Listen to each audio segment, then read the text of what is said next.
سلام، وخت بخیر.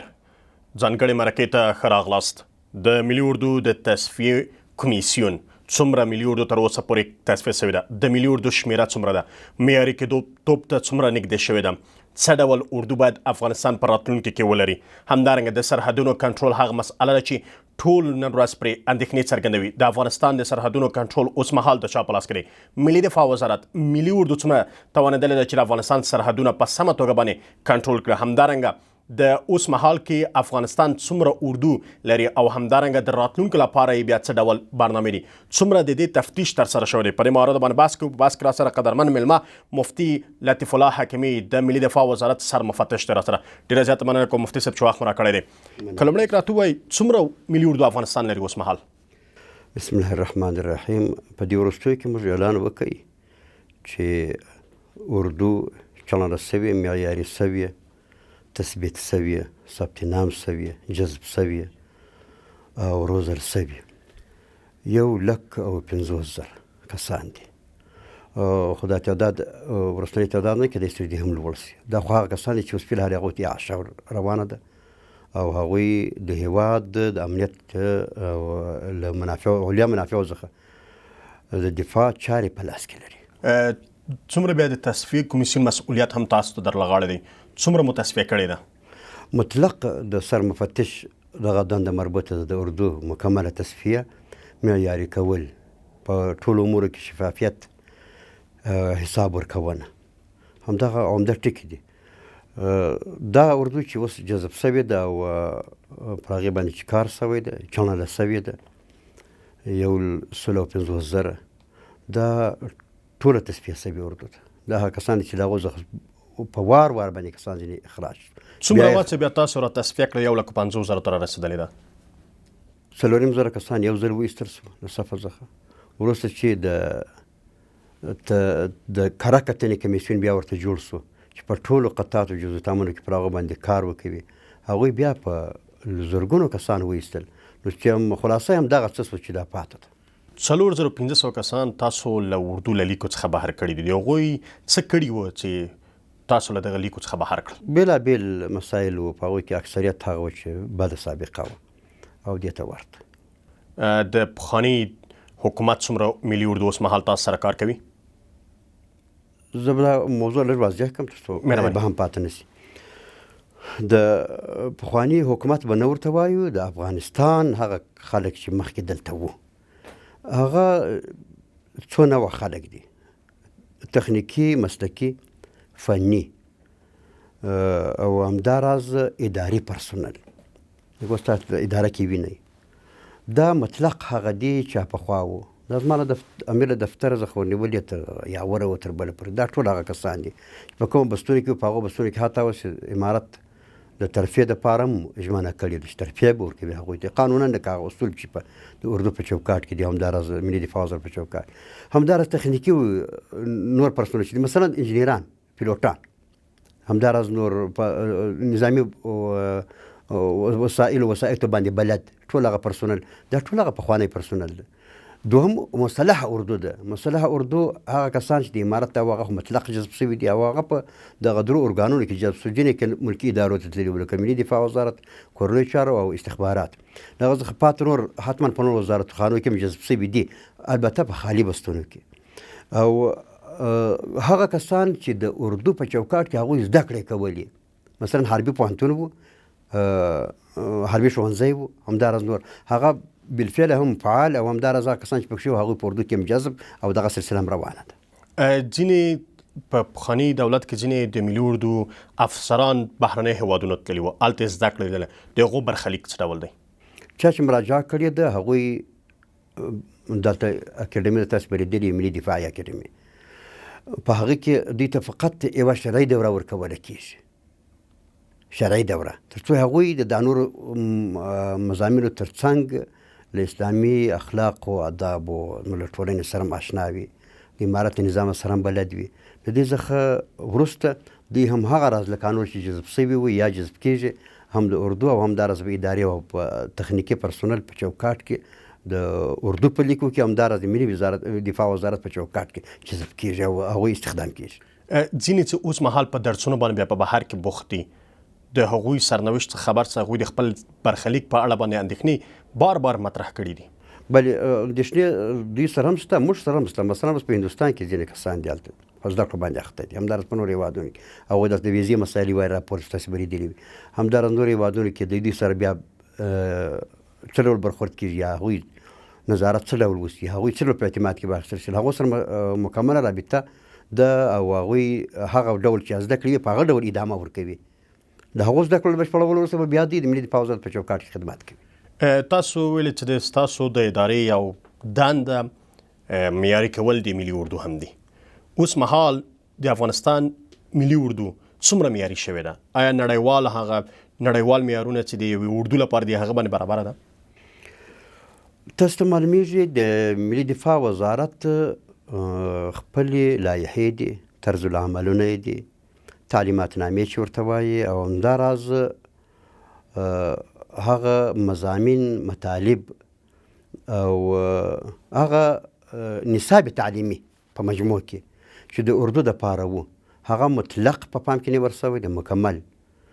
خو د هغو د اصلاحاتو دپاره هم کوشش کېږي چې هغه مضامین ځینې چې موږ له فرهنګ یا موږ له عقیدې سره برابر نه وي چې هغه د اصلاح لپاره کار وشي. پر هغه باندې بیل کار شروع، تعلیمات پرسونل په نوم باندې معینیت د ملي دفاع وزارت په چوکاټ کې هغوی مکمل چې پخوا زموږ د معسکر په نوم باندې ادارې چلولې، هغه معسکر رالو په هغه حربي پوهنتون، حربي ښوونځي باندې به درس او هغه تعلیماتنامې مخکینۍ د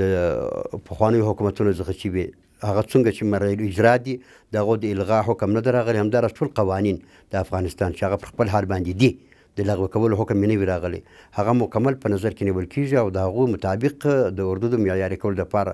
هم هڅې سوي دي او هم د اردو تر دغه بریده پورې زیاده معیاري سوې ده. تاسو اشاره وکړه چې د اسلامي امارات سره هغه ځواکونه چې پخوا ورسره ول او اوس مهال یو رسمي چوکاټ راغلی، د هغو د ښوونې بهیر هم پیل شوی دی چې زده کړه ونې بیا ملي اردو ته جذب شي. دلته په خبره کې لږ به هم پاتې نه سي. زه به داسې ووایم، د اسلامي امارت هغه کسان چې هغوی دغه د اردو په چوکاټ کې چې بریدمل او سرباز ورته ویل کېږي، په دغه چوکاټ کې که څوک جذب کېږي د هغو دپاره دغه مسائل ټول په پام کې نیول کېږي چې د هغوی تعلیم زده کړه ده، د هغوی هر قسم تعلیمات دي د هغوی، هغه که بدني روزنه وي، هغه که عقیدوي روزنه وي، هغه که عملي روزنه وي، که نظامي روزنه وي، دا به ټول کېږي. او همداراز مسلکیتوب خواته به ځي. دا یوه خبره ده. له هغه پرته هغه کسان چې په ادارو کې جذب کېږي د هغو دپاره خو بیا دا ټکي ضروري دي چې خامخا به هغوی د یا حربي پوهنتون یا حربي پوهنځی ویلي وي. د هغو دپاره چې د اسلامي امارت خپل طرز العمل ورته لري، د هغوی جذب دپاره همداراز د هغوی د خدمت لپاره تر څو خدمت یې معیاري وي،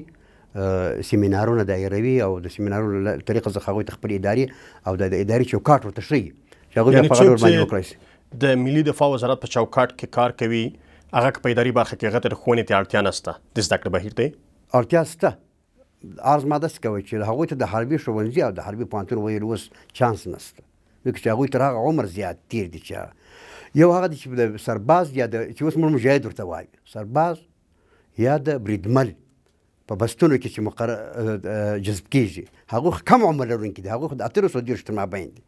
نو هغوی دپاره به حتما هغه وي چې هغوی او همداراز یو خبره بله درته اضافه کړم، حربي ښوونځي ته لکه پخوا چې له لیسو څخه به شاګردان جذب کېدلو هماغه سلسله اوس هم روانه ده عملا. تاسو د ترفیع خبره وکړه چې اوس مهال دا څوک چې په ملي دفاع وزارت کې کار کوي هغو ته ترفیع مسأله باندې هم غور شوی او ترفیع ورکوي. ترفیع د کوم قانون په اساس څه باید کړي چې ترفیع اخلي؟ ترفیعات تاسو ته معلومه ده، یو خو د خپلې وظیفې کې د پاتې کېدو په وجه باندې حسن کارکردګي په هغې کې او په هغې اداره کې خپلې ادارې ته ژمنتیا او همداراز نور هغه مسایل چې هغه د مسلکي برخه کې ډېر کار د هغه څخه اخیستل کېږي، ډېر پاملرنه هغو ته کېږي. او دا اردو ده، دا معیاري اردو ده، دا معیاري اردو به حتما پر هغه سلسله مراتب ټول په پام کې نیسي او هغه مراحل به ټول طی کوي چې د معیاري اردو دپاره ضروري وي. نو هم ځکه په هغه کې ترفیع هم راځي، په هغه کې تقاعد هم راځي، په هغه کې تقرر هم راځي، په هغه کې عزل هم راځي، نصب هم راځي، په هغه کې تغییر او تبدیل هم راځي. او بل د اردو د سمبالښت خبره ده چې څومره سمباله ده اوس مهال چې افغانستان له ملي ګټو څخه دوی په پوره باور باندې هغوی دفاع وکړی سي. دا اردو د امارت خو امتحان ورکوي په نظامي ډګر کې. اوس خو مسله د تحفظ ده، ازادي خو راله وګټله سوه. تحفظ که څه هم بله مرحله ده، نوې ده، خو مخکې هم داسې دا کومه غافله اردو نه وه، دا پردۍ نه وه. تاسو ته د معلومه وي او څرګنده هم ده چې کوم اردو چې په چا پورې تړلې نه وي، شخصي نه وي، په شخص پورې نه ده. دا که وزیر تغیر کېږي، که هر څوک تغیر کېږي، دا اردو پر هغه حال باندې ده. دا که د خپل اردو قومندان دی چې مخکې به خپل اردو قومندان تغیر کېده، اردو به ورسره داړې واړې کېدل، یا د ولایت په والي باندې چا وس نه رسېدی چې هغه تغیر کړي، بل عزل کړي. دا دلته اردو په اشخاصو پورې تړلې نه ده، دا یو معیاري اردو ده. او یوه خبره بله اضافه کړم، باید دا عقیدوي اردو ده، په عقیده باندې سره تړلې اردو ده. او هغوی لکه دا څنګه چې خپلې عقیدې ته ژمن دي، د خپلې خاورې تمامیت او ملي ارزښتونو ته هم دغه ډول ژمن دي. او موږ باور ده چې په سل کې دا اردو توان لري چې د افغانستان تحفظ وکړي، او همداراز د علیا منافع د وطن پیژنیم او له هغو څخه دفاع هم کوي. په اسلحو باندې تر کومې کچې پورې دوی سمبال دي؟ کوم عصري وسایل تجهیزات چې وو یا شتون یې درلوده یا موږ ته په لاس راغلي، او همداراز د امارت په تشکیلاتو کې موږ درلوده، هغو څخه استفاده کېدل، هغه کاملا. او د هغو د عصري کولو دپاره هم او همداراز له پرمختللي وسایلو ته اشنا کولو دپاره هم بېلابېل دلته ادارې شته. تاسو معلومه ده د ملي پوځ په چوکاټ ډېر غټ تشکیل ده، په هغه کې ټولې ادارې د اسلحې او تخنیک په نوم باندې اداره شته، مکمله فعاله اداره ده، په ټولو ارګانونو، په ټولو نظامي قطاعاتو چې تامونو کې نمایندګۍ لري، او هغوی دپاره هم تعلیم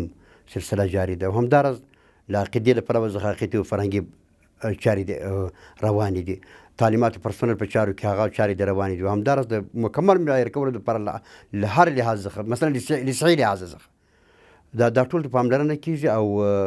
تر کومه بریده پورې چې کار شوی ده، قناعت ورکوونکی ده. د پخوانۍ ملي اردو خبره تاسو یاده کړه، هغه اردو اوس مهال د افغانستان په سرحدونو کې هم کار کوي؟ پخوانۍ اردو باندې په نامه مه یادوه، پخوانۍ اردو کې اشخاص یادوه. اردو خو نه وه، اردو چې وایي بیا ونه نړېدله. زه تاته مثال ووایم، 2001 کې چې اسلامي امارت سقوط وکړ، زه یو فعال کس وم اسلامي امارت کې، دا اردو ونه نړېده، تغییر سوه، محل یې تغییر سو، قبرشیني ورته اصطلاح باندې ورته وایي، پر شاتګ یې وکړ، یا غرو ته پورته سو یا صحراو ته ولاړه، خو ورسره ونه شړېده. مخکې چې وشړېده، د هغه دا معنا ده چې هغه یو کومه منظمه اردو نه وه، هغه په یو واحد ایډیالوژي پورې تړلې، په یو ډېرو پیسو پورې تړلې، او په خارجي ارمانونو پورې تړلې. دا جوړښت یې دا ډول و. یو اشخاص افراد په هغو کې بېله شکه چې په هغو کې خلک به داسې وایي چې په هغو کې ښه خلک نه وو، دا معنا دې نه ورکوي. په هغو کې به ښه خلک وو، ژمن خلک به وو، په جنرالانو کې وو، نو خو هغه اوس هم فعاله دي. تاسو پخواني امنیتي ځواکونو ته څه ډول نوم ورکوئ؟ ښایي د ملي اردو نوم ورکوئ، هغه امنیتي ځواکونه څه ګرځېدل؟ پخواني چې د کابل ادارې اړوند وو، هغو ته موږ د کابل د ادارې اړوند اشخاص او افراد نوم ورکولی شو. نور هغو ته نه موږ اردو ویلی شو، نه مسلکي، او نه و هغوی ته یو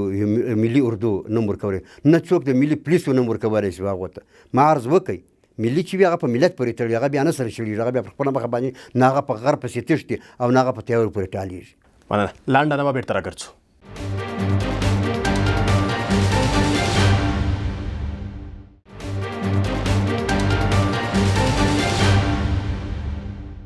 بیا هم ښه راغلاست. فکر کوئ ځکه کله چې قومندان د یو ځای څخه ولاړ سي، وتښتي، فکر کوئ سرباز د هغه دنده ادا کړي، دلته به د اشخاصو ملامتیا ونه دي اردو؟ نه خیر، قومندانان کله تغییر سي، اردو پر هغه حال باندې، قومندان شهید سي، امارت قومندانان شهیدان سي، اردو تغییر نه خوري. زه تاسې مثال ووایم، زموږ په سلګونو دلګۍ مشران، هغو دلګۍ درلودې، 100 کسه 200 کسه به هغه د هغو به خپله روزل سوي کسان به وو. او همداراز د ولایتونو مسؤلینو مشران چې هغه وخت ټول والیان نظامیان وو، او همداراز نظامي کمیسیون مشران او ملګري، دا به شهیدان سو،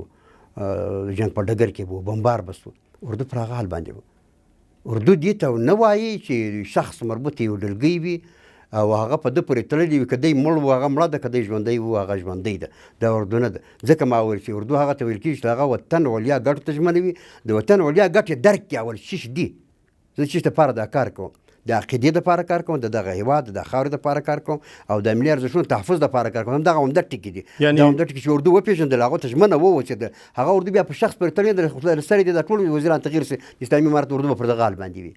یعنې تاسو وایئ چې پخواني امنیتي ځواکونه چې د ملي اردو په لیکو کې کار کوه هغه په سمه توګه نه وروزل سوي، روزنه ورکوله سوې وه، خو د ملي ګټو لپاره یعنې کار نه کوو. ملي ګټو دپاره روزنه یا په پام کې نه ونیوله سوې یا به په آمدن داسې کېدلو. موږ سره زموږ له افغانستان د خلکو سره آمدن دغسې کېدلو تر څو هغوی په غربي ګټو پورې تړلي کسان واوسي. یعنې هغو د ملي ګټو څخه دفاع نه کوله پخوانی اردو. نو خو یې نه کړی چې عملاً موږ تاسې ولیدل هغوی اوس کومه دفاع وکړه. که نه کوي تحول ورباندې تاثیر کړی وي، وروسته د تحول کله چې چارواکي ولاړه افغانستان پرېښود وتښتېدل، اردو دې ته اړ شوي چې خپله اسلحه پر ځمکه کېږدي امنیتي ځواکونه.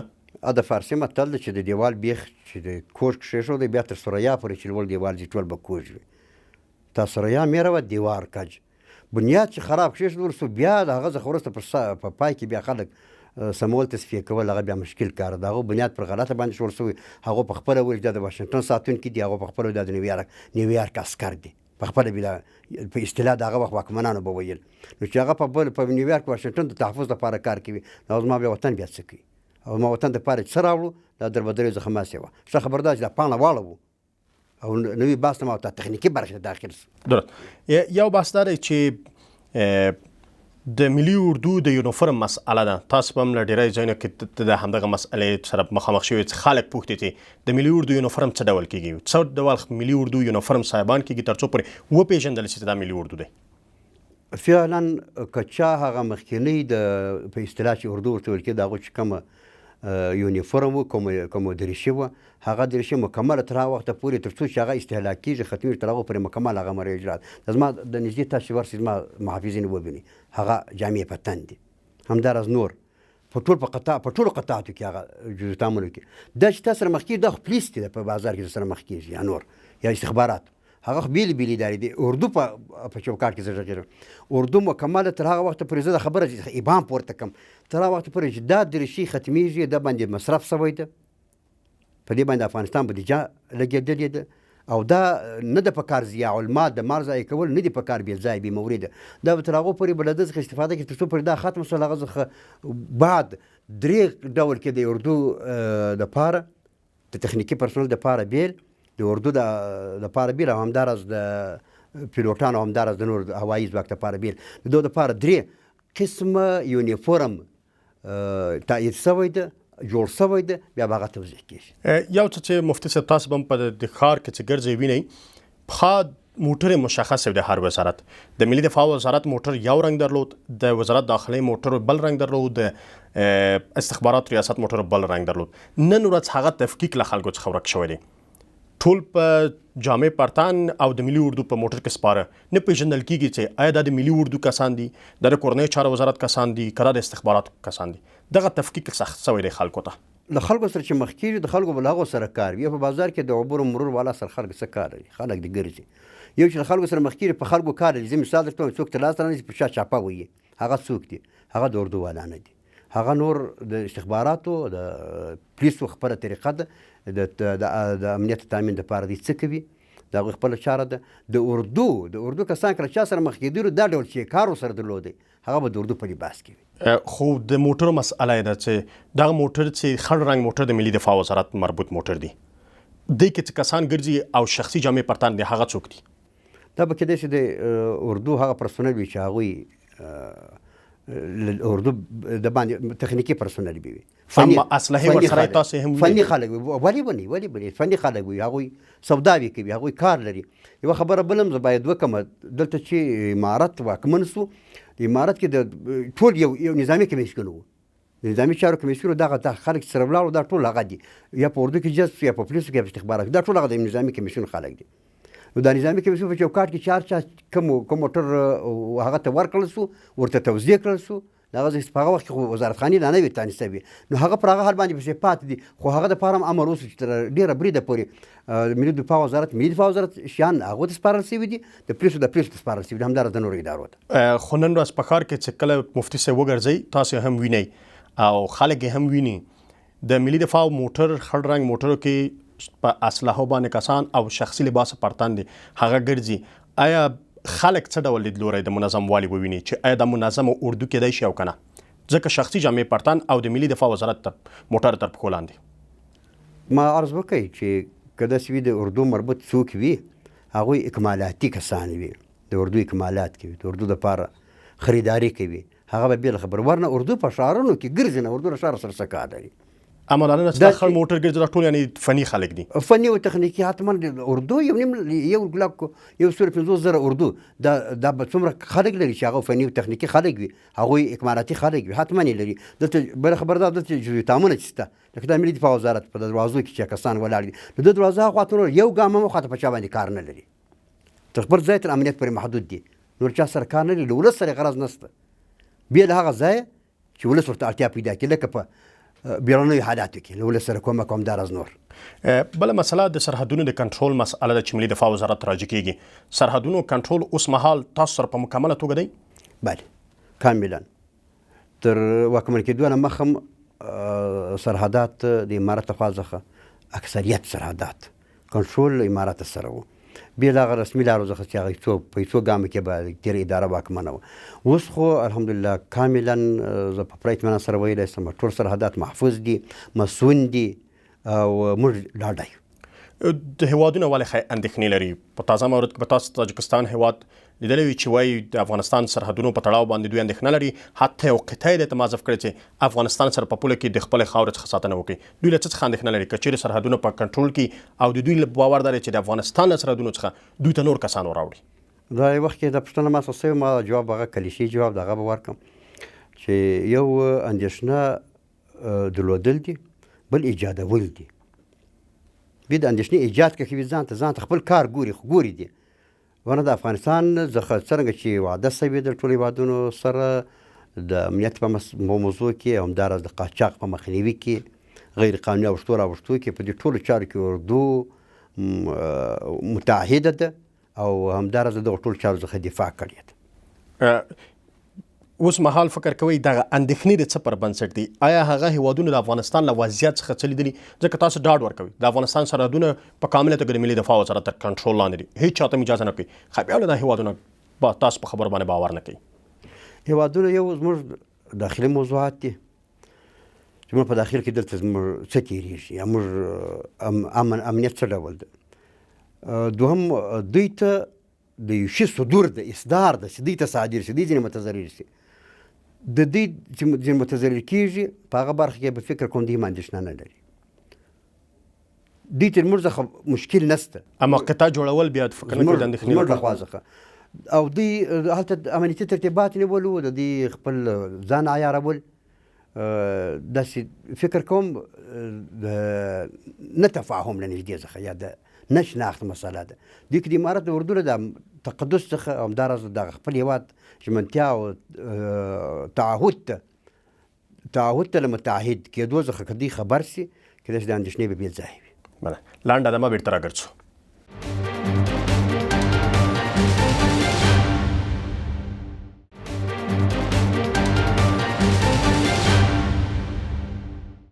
بیا هم ښه راغلاست مفتي صاحب یو مسئله بله دا ده چې تاسو به هم لیدلي وي اورېدلي به هم وي د پاکستان لومړي وزیر د ملګرو ملتونو په اسامبله کې ویل چې په افغانستان کې ترهګر لا تر اوسه دي او د ترهګرو په تړاو باندې دوی اندېښنې خپلې مطرح کړي افغانستان حکومت سرپرست حکومت چارواکو په کراتو باندې ویلي دي چې افغانستان کې هیڅ چاته جای نه ورکوي چې نورو هېوادونو پر ضد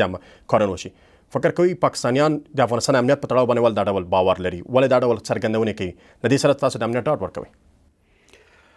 موږ خو چې خبره زه کوم خصوصا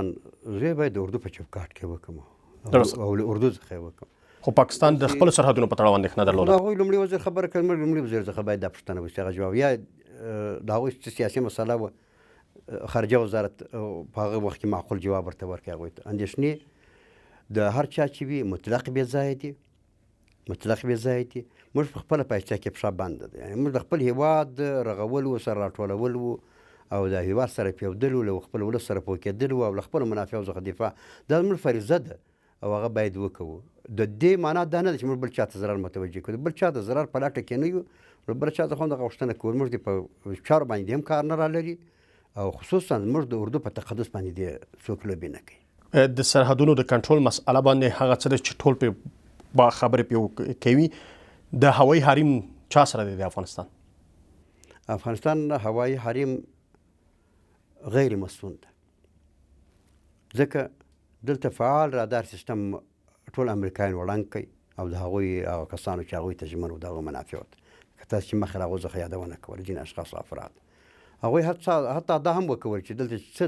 تجهیزات و نظامي وسایل وسایط و حتی تیارې وي هغه هم ټولې تخریب کړي، روغ شی دلته پرې نه شوی، هېڅ شی دلته پرې نه شوی. نو دا دی نه ده چې دا پدیده امارت راوړله ځانه سره، دا هغه څه وو چې امریکایانو د هغه باطني خبز چې دوی درلودی د هغه ښکارندویي کوي، ځکه دا څه چې پاتې و دا خو د وطن حق و، هغه دوی هر څه چې و هغه یا سبوتاژ کړو یا سره تخریب کړو یا بیا همداراز وایسته له ځانه سره. د افغانستان سره هغه جفا وسوه، د دې معنا دا 2000 اول کې به دوی خبرې کړم د افغانستان د رغولو دپاره، جوړولو دپاره، د پوکولو دپاره، افغانستان د بسیا کولو دپاره موږ راځو، هغه اوازې ټولې خپله درواغ کړي. په کابل کې د امریکا له خوا څخه د یمن الظواهري برید وشو، هوایي برید وشو،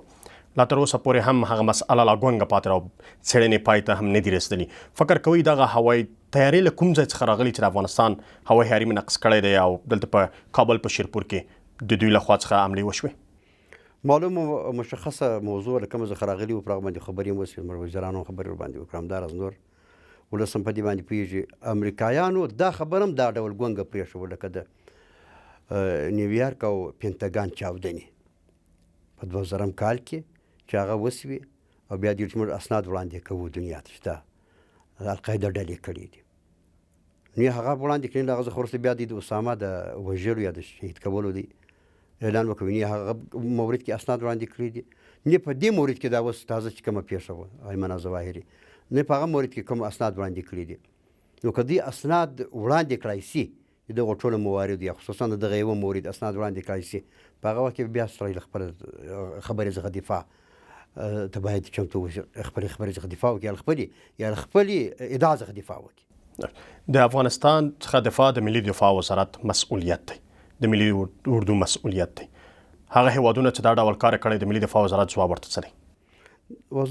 جواب په هغه وخت کې وزارت له خوا څخه ورته ورکول شوی دی، همداراز نور مسؤلو ارګانونو له خوا څخه ورته جواب ورکول شوی دی چې د افغانستان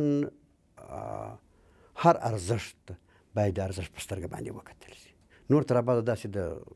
ماشومانو بازی کول او خاینانه اعمال کول دا د هیچا په ګټه نه دي. یعنی پاکستان هر څوک چې وي بیله دې چې یا پاکستان دی یا ایران دی یا بل دی یا تاجکستان دی ستاسې مخکې کې دلته دی یا منوړې کوي یا قطعات جوړوي یا جزتامونه ځای پر ځای کوي یا نور هېوادونه اندېښنې لري. دا اندېښنې د افغانستان په مورد کې درلودل، افغانستان څخه اندېښنې لرل، افغانستان مجروح کول، د افغانستان پر زخمونو باندې مالګې وردوړول، د افغانستان حریم نقض کول، د افغانستان د جوړښت په سپکه سترګه باندې کتل، د عظیم ولس په سپکه سترګه باندې کتل، دا ټول هغه موارد دي چې دا تخطي ده او دا صریح هغه تخطي ده چې دا په دنیا کې دا د زغملو د چاته نه افغانانو د زغملو ده، دا چې څه عکس العمل امارت شي په دې کې هغه مشخص موارد وي. کله خو همدغه مسله تازه مسله ده چې د تیارې راغلي، ملي دفاع وزارت څه غبرګون ورته ښکاره کړی؟ آیا هغه وخت کې کوم عکس العمل تاسو کړی او که نه یوازې وینا مو په اساس باندې تاسو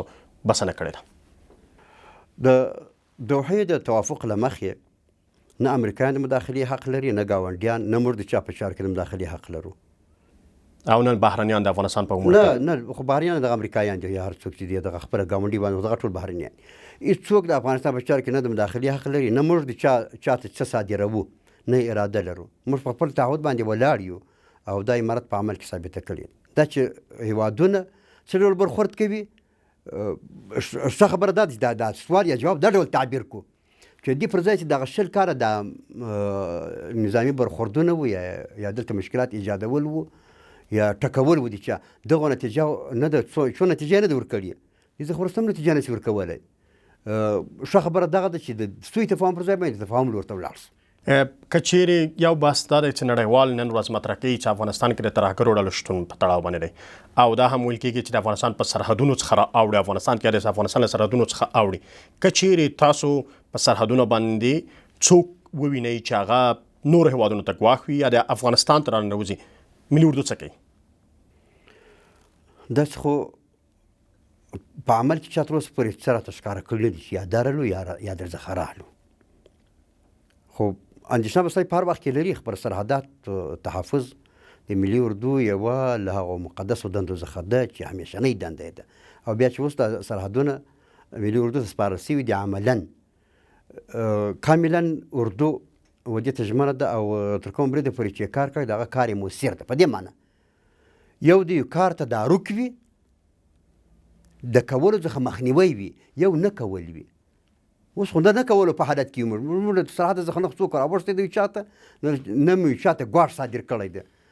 او له نورو څخه چې څرنګه چې موږ غوښتنه کړې ده همداسې په کار ده چې عملا دی په دې کې کوټلي ګامونه واخلي خپل سرحدات دغسې خپل خوندي کړي. د ملي اردو ته جلب و جذب پروسه یا بهیر دوام لري؟ فعلا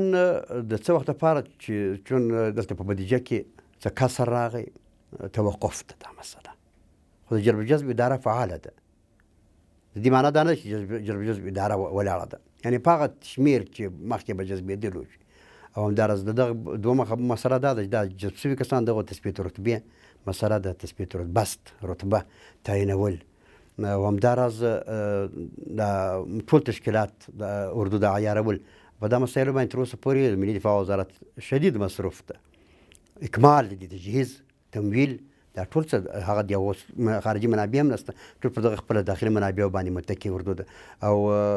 فعلا پر 150,000 باندې چې دا کم اردو ده پر دا باندې موږ بسنه کړې ده. البته دا ضرورت ده د ضرورت مطابق داسې و چې بیا ورته اړتیا وه او تمویل کړای سوی تجهیز هم کړای سوی اکمال هم کړای سوی امارت دومره بودیجې ته لاسرسی ودرلودی چې نور اردو هم اکمالولی سوی کېدای شي بیا دا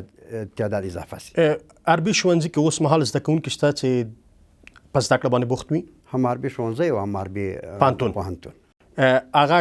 کسان چې نن زده کړه ویني هغوی تمه د دې ولري چې ملي اردو لیکو ته جذبېږي ځکه 150,000 خو تاسو ویل چې پوره دي او بسنه هم په همدې باندې کوئ. تاسو ته معلومه وي چې دا 150,000 کې دا کې په کلونو په تېرېدو سره به په دغه کې ځینې کسان تقاعد کېږي ځینې به عمري یا به خدای مکړه شهیدانېږي او خو د شهادت مسله شکر ده الحمدلله اوس دا جنګونه نشته په هغه ځای کې به او حتما بیا نور کسان ځینې به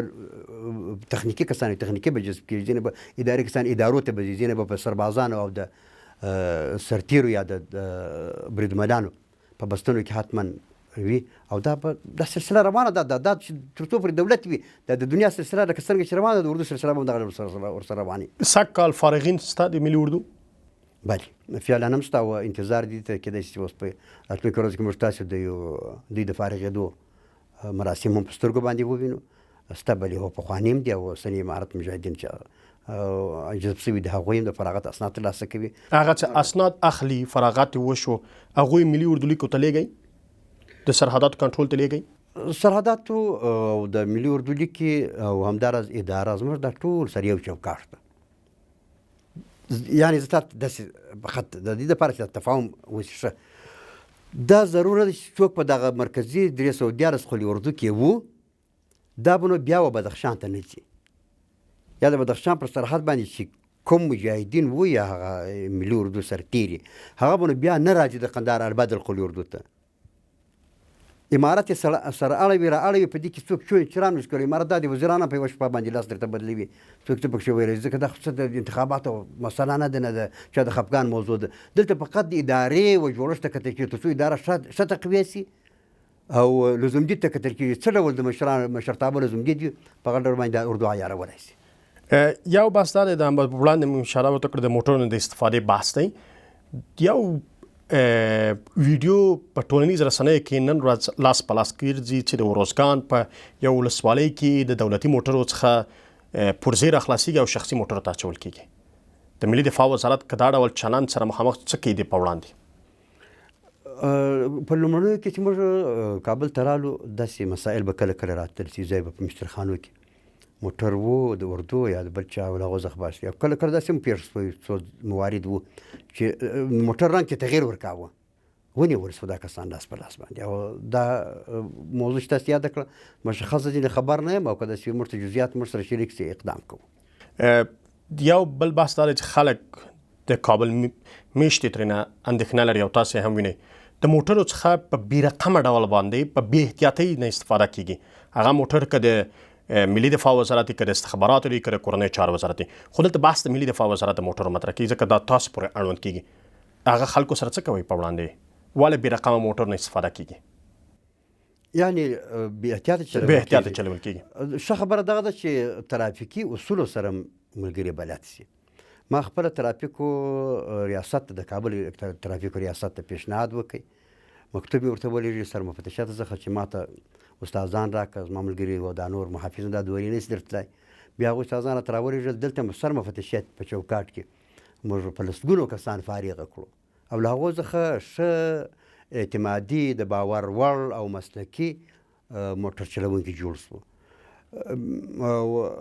هغوی اوس د ترافیکي چارو باندې هم پوهېږي هغوی د موټر سرعت هم ورمعلومېږي ضرورت هم ورمعلومېږي نو هغوی چې نابلد دي ترافیکي اصول د ترافیکي موضوع ده ښه خبره به دغه وي چې ملګري دا درک له ځان سره پیدا کړي چې ترافیکو قوانینو ته احترام پکار ده او د ولس چې په کوم شي باندې دردېږي یا ضرورت نه وي هغه باید ونه شي مفتي صاحب یو بل بحث دا دی چې د رنجر موټرو کې د دفترونو څوکۍ کېښودل کېږي تاسو به هم لیدلی وي د دفتر یا د اداري چوکۍ وړل کېږي د موټرو د رنجرو په شا کېښودل کېږي په هغه باندې امنیتي ځواکونه کینی فکر کوئ دا منظموالي غیر منظموالي ښکارندویي نه کوي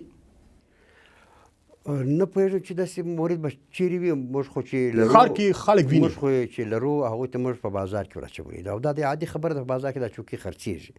یو خوا دی چې په رنجرو کې خپله څوکۍ دي یو دا دی چې دغه نن ورځ زه ته په دغه څوکۍ ناست دغه څوکۍ نه هم په موټر کې استفاده کېږي نو که داسې وي چې په داسې مورد باندې څوک خبر وي یا موږ ته راوښیي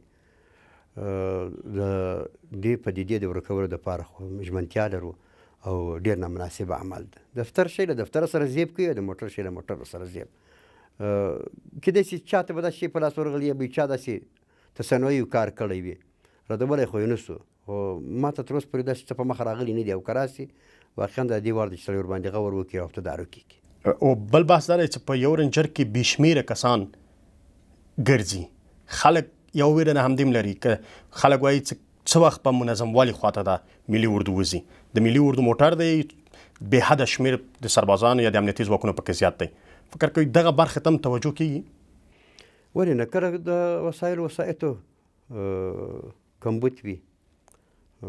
بیا ډېر کسان کېدای شي په یوه وخت کې له یوې وسیلې څخه استفاده وکړي د کابل په ښار کې دې ته اړتیا شته چې په یو موټر کې دومره کسان ځای پر ځای شي زه ستاسو په غرض باندې نه پوهېږم چې ستا غرض دغه ده چې کله دې یو مورد لیدلی ده او که فیسبوکي اوازې نه لیدل شوي یوازې ما نه لیدلي لیدونکي هم ویني اوري ستاسو خبرې لیدونکو دا د سوال زما نه دا د لیدونکو سوال دی چې موږ ته وړاندې کړی دی زه مجبور د لیدونکو سوال وپوښتم هغوی دا خبره کوي زه دا وایم چې هر څه منظم کولو ته اړتیا ده او د وخت په تېرېدو سره به دا ټولې چارې منظمې سي لږ اوس مثلا یو نیم کاله مخکې چې موږ دلته وو په هغه وخت کې هم دغه مسایل وي چې اردو به څه وخت تعینېږي پولیس به څه وخت تعینېږي څه وخت به یونیفورم توضیح کېږي اوس خو دغه د هغه هم تاسې په سترګو باندې ولیدل نو دا وړې وړې اندېښنې دا به خامخا انسانیت کې وي او وړې وړې خبرې به حتما پکښې وي خو که داسې وي چې خاص مورد موږ ته وښول سي چې یا پلاني پوسته یا پلاني ارګان داسې کوي موږ به له هغه سره خبره وکړو هغه به انشاءالله تر هغه وخته بیا حل نو ملي دفاع وزارت څومره تیاري لري تیاري فعاله دي بله هو فعاله دي خو دا یو محرمه خبره ده مخ په ډېرېدو دي انشاءالله تر اوسه موږ منظم هوایي ځواک لرو درست بل بحث دا دی چې وسلې د ورځې په تېرېدو سره په نور نړۍ کې هره ورځ عصریتوب خواته یا د ټکنالوژۍ په خواته ورځي افغانستان کې هم داسې یو زمینه شته چې د ملي اردو لپاره د نوې ټکنالوژۍ سره د بلدتیا لپاره ښوونیز مرکزونه وو چې تر څو پورې نوې اسلحې سره بلد شي د افغانستان له منافعو څخه په سمه توګه دفاع وکړی شي بله اسلحې تخنیکي اداره کاملا فعاله ده په ټول قطاع جزستانونو کې انشاءالله تعالی وخت په تېرېدو سره موږ تاسې عصري ځواک ولرو نظامی محکمه یو جوړه شوې وه د اسلامي امارت له راتګ نه وروسته تر څو پورې هلته هم د محکمې مسئله وه د ملي اردو ځینې کسان داسې کسان شته چې هغه په نظامي محکمه کې اوس مهال وي یا دوسري د هغوی د نظامي محکمې ته رسېدلي وي؟ بلې ځینې تخطیط چې کېږي هغوی نظامي محکمې ته سپارل کېږي. مثلا دا ترافیکي موضوع تاسو یاد د ترافیکي موضوع تخطي وسی دا کامل هغه سپارل کېږي. نور په اردو کې موږ جنجالونه نه لرو الحمدلله. جنجالونه چې وي هغوی یا د شکایت په ډول باندې وي چې یا معاشرت پر وخت ونه رسېده یا عشرت پر وخت ونه رسېدله یا سوی تغذیه مسله ده یا افغانستان کې د فقر چې د ټولو د منګیر ده د اقتصاد مسله دا خو د ټولو مسله ده. داسې مسایلو څخه پرته نور هغه چې تخطي وي هغه ته جرم وویل شي هغه حتما د جرایمو د انسداد ادارې سته چې هغه باندې کار کوي او کاملا نظامي محکمه فعاله ده او موږ متعهد هم یو هغې سره موږ تعامل هم لرو تلیږو یا کسان چې هغوی تخطي وکړي. مننه. لنډه نه به بېرته راګرځو.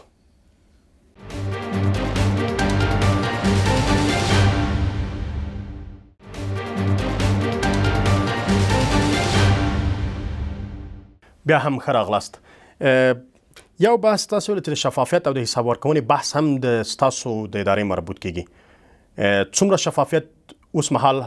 په ملي دفاع وزارت کې شته او هم ځکه پخوا د فساد خبرې ته ډېرې پورې مطرح کېدې اوس مهال شفافیت څومره دی؟ کاملا دې ته پاملرنه کېږي او ښه خبره اوس دا ده چې اردو کاملا معیار کوي خواته روانه ده او بانکي اکاونټونه ورته جوړ شو چې شفافیت ډېر په هغه کې ساتل کېږي. همداراز قطاع د ټولو جزو تعاملو ته د امارت لخوا څخه هیئتونه واستول شول هغو یا عاشخور و غیر یا عاشخور سره جلا کړو سره بېل کړو تر دې حده پورې کار شوی یعنې فرد ګڼل شوی شمېرل شوی دی او هغه ته خپل هغه څه چې د امارت لخوا څخه لورینې هغه ورته حواله ده ورته هغه زیات یو خو اقتصاد په هغه وخت کې سړی فساد کولی شي اقتصاد ډېر قوي وي پیسې بې درېغې وي بې درنګه را روانې وي او بانکونه ډک وي نو چې پیسې کمې وي عاشه و عباته باندې په مټ سړی سره رسوي په هغه کې بیا فساد بیا له هغه هم کم وي او بیا شفافیت هم په پام کې نیول شوی وي کاملا او هغه ژمنتیا هم ورته وي او د ټولو په ذهن کې هم دغه وي چې د شفافیت زموږ دپاره یو اړین ټکی ده. بیا خو موږ ویل سل په سل کې دا موضوع یعنې خیالي امنیتي ځواکونه په ملي اردو کې نه لرئ؟ کاملا نشته مطلق نشته یو فرد هم نشته. ټول ځواکونه مو بایومتریک شوي دي؟ بایومتریک سلسله روانه ده فکر کوم په هرات هم دا سلسله رسېدلې په نورو قلوردګانو او همداراز دلته په نورو جزو تعاملو کې دا مسله هم ده په پولیسو کې اوس دا په نورو کې به استخباراتو او همداراز نورو ادارو کې